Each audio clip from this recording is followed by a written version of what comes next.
We're going to talk about jobs. Who here wants to have a better job when you graduate? Okay, 1, 2, 3, almost half of you. So I want to talk a little bit about finding jobs. Yes, question. There's no mini tests on this lecture. I had originally intended for this lecture to happen during the same week that we have Cesar Chavez Day, but it didn't work out that way. There's no testing. Yeah, I remember I took an MBA class, and it was a finance class, and I was, one of those students that everybody likes to copy off of.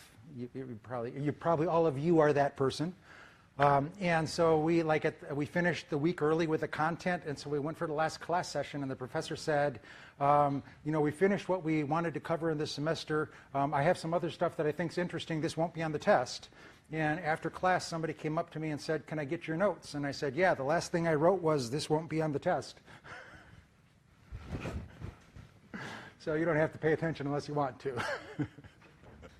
So anyways, I want to talk today about finding jobs. Marketing is that's kind of like an application for finding a job.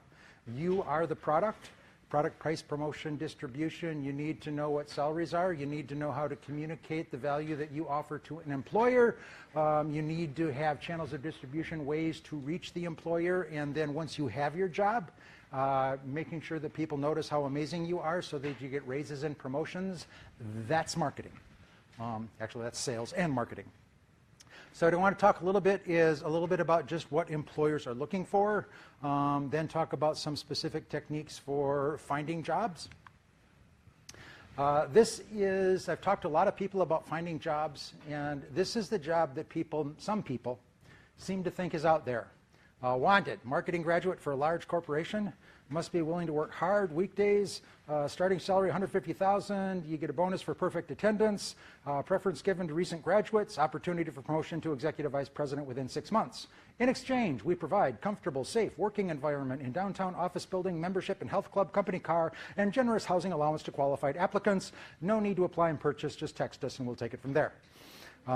That's not how it works. One of the things we talked about, buying and hiring is a buying decision. Would you agree? Hiring is problem solving for the employer.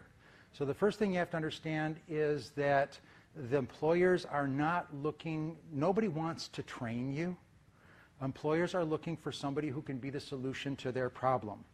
They want you to be able to start right on the job, and the most easy to understand evidence of the ability to do a job is if you have already done the job successfully, which leads to that catch-22 paradox, is you can't get the job without experience, but you can't get the experience without a job. One of the ways that you can demonstrate that is a college degree. A college degree in the Gospel According to Bruce only matters for that first job, because once you have a track record, once you actually have work experience, what you actually perform on the job is far more important than your classworks, because that seems to be real. However, for those of you who obsess about GPA, somebody explained to me what GPA means to an employer. And what GPA means to an employer is that you worked for anywhere from 4 to 6 years under 20 to 30 different supervisors, and that's your cumulative performance rating. So a good GPA is evidence that you're able to work under a number of different circumstances, under a number of different supervisors, and still be successful.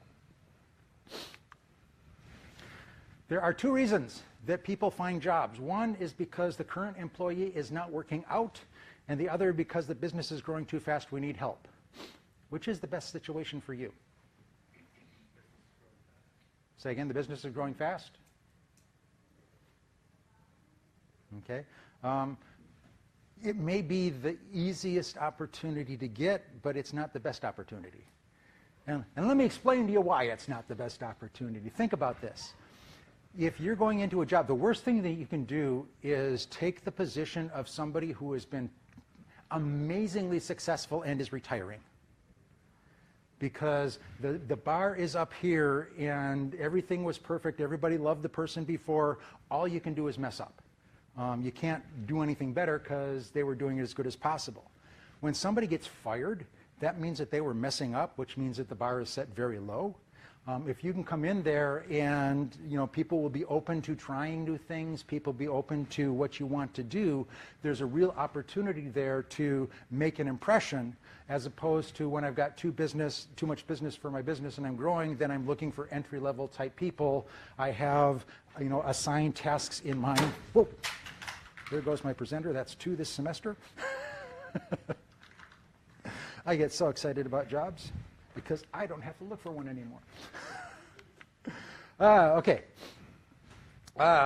If the business is growing fast, they're looking for entry level. Might not be a lot of opportunities for promotion because we've got a lot of people in the pipeline already. Anyway, either situation, I can't think of another situation why you would get hired, unless, of course, your uncle owns the business and they're making a place for you, in which case you do not need this lecture. So, things that make it easier to get hired. Experience. Industry knowledge. Gosh darn it. Bad. I'm going to put you right here and only use you when I need you.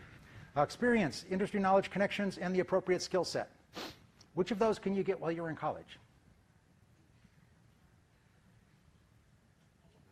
All of them? Say more. Well, I've given you a hint. Experience, you probably can't unless you're working in the job of your dreams when you're in college, which would be great, especially if your employer's paying for it. Internships are a great way to get experience. How about industry knowledge? Yes? I think everything but experience. You think everything but experience? Connections in terms of like who we like in terms of clubs and stuff. Knowledge, that's why we're in classes, different major courses and a skill set. I think it's something that you acquire while you're living away from home, like college or something, kind of experience. Okay. So you're making the case that everything except experience you can get in college because industry knowledge, your amazing professors teach you in classes. And connections, you can get that by talking with fellow students. And one of the things, you've heard in business, it's not what you know, it's who you know. Networking is incredibly important, and part of the college experience is you're getting a chance to get to know people who might be potential co-workers in the future. You wouldn't be surprised. So when you're looking for class projects, don't just think about class projects. Think about, if I was starting my own business, are there any of these other people that I would like to bring on board to get me going faster? Because you know these people. Appropriate skill set, we'll talk about that. We have discussions about that at the college level all the time. And then experience, you can't get job experience, but you can get internships.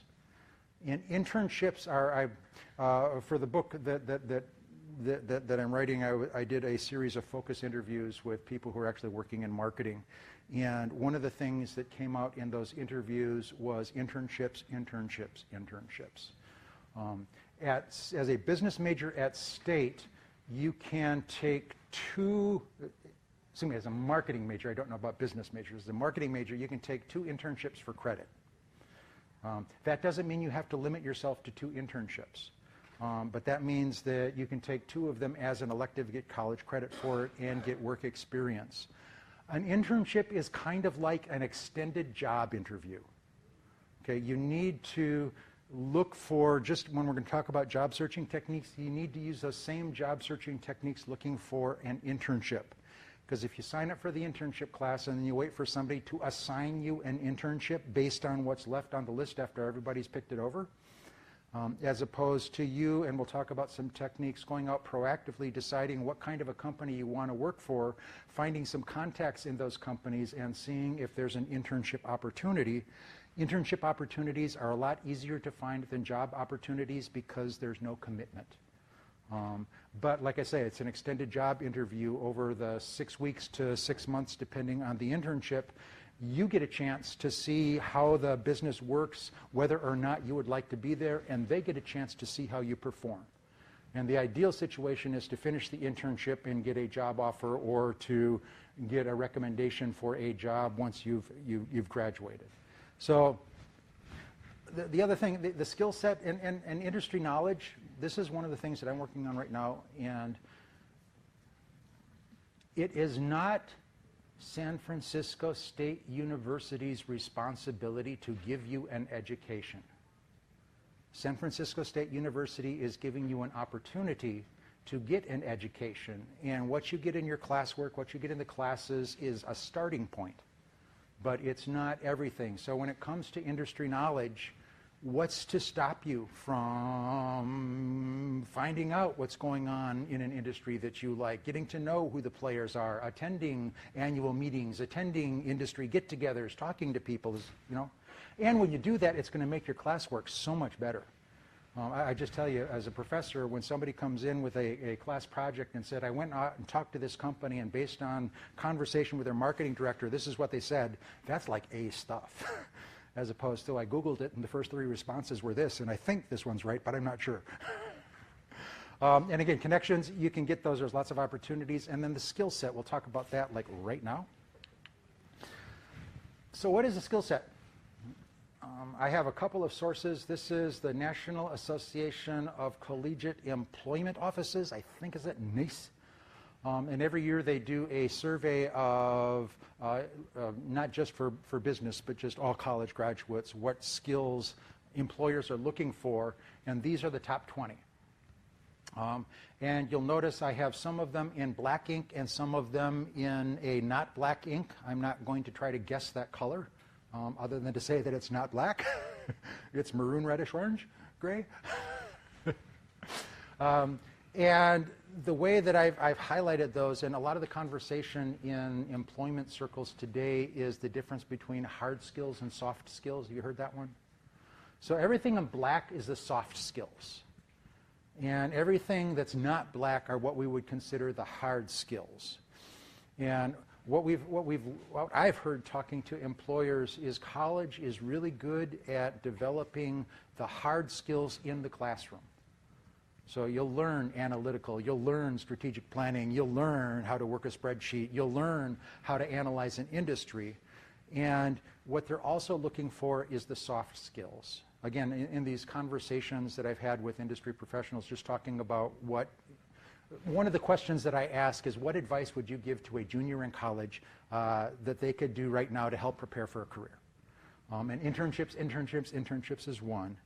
And the other is what they're looking for is people who are going to take the initiative, not ask what to do, but to be able to think creatively, figure out what the solution to the problem is. Again, businesses are trying to hire solutions to the problems. The better job you can do of showing them that you are the solution to their problem, the better chance you have of getting the job. So showing up, there's one person who was a recent hire, and she was just aghast because they hired a whole bunch of people at the same time and had like a training class. She was saying, like, everybody was on their phones Facebooking. Like, this is the job, the first week of the job. Put down the phones and try to figure out what the job's all about. Anyways, I did some research on my own, and what I did is I surveyed college students here at this university, and I compared their perceptions of what's important to what employers thought was important.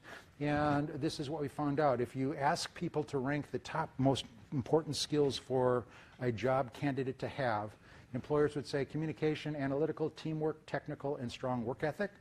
If you ask students what they think the 5 most important attributes are, they agree with communication skills, self-confidence, teamwork. So what we're seeing is the students are more likely to emphasize the soft skills than the hard skills. And you need both.